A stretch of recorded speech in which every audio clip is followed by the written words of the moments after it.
Fëmijë të rrinë veç. Po.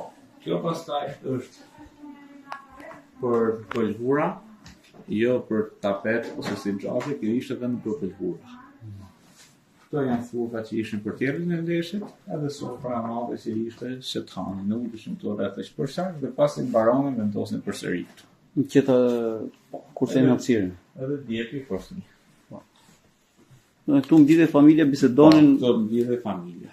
Rrëmën ka qenë familje demokratike i bje, femra dhe meshkuj fëmijët lartë. Këto ishin vetëm për pjesëtarët e familjes. Pastaj kur kishin ceremonik, ishin me dhomëndara siç i ka pak më parë. Pastaj kjo për kuzhina. Kjo këtu brenda është kuzhina, që përdoret dhe nga gratë e shërbimit, por dhe nga pjesëtarët familjes. Kjo kështu është pastaj xhavi që është shumë i madh, përdoret edhe si xhaf, por dhe si aspirator që pitet ty mila.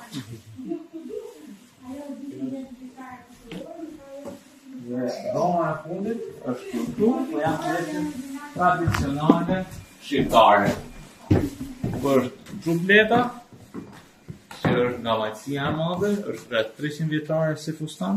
Originale, zitha dhe me brizë, me plumba dhe me qarë me flori. Kjo pastaj është veshja tradicionale e gjithet formatori.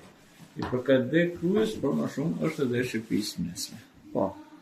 Kjo pastaj është fush krujës, sezoni fush krujës poshtë, i gjithë kostume, dhe këto janë e legët gjithë që ndisur me dorë, me fija. Kjo është i gjithë museu. Gjitha këto janë gjitha punuara me dorë. Punuara me dorë, punuara nga gratë e familjes.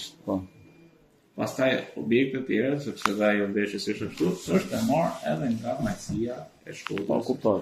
Sepse kur është kthyer si muzeu. Sepse kjo është kthyer si muzeu në vitin 1980.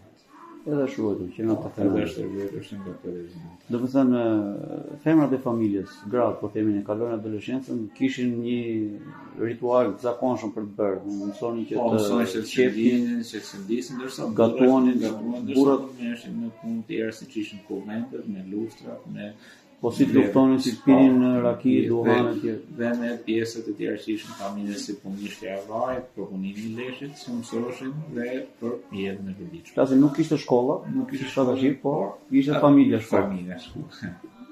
Shumë faleminderit. Lutem.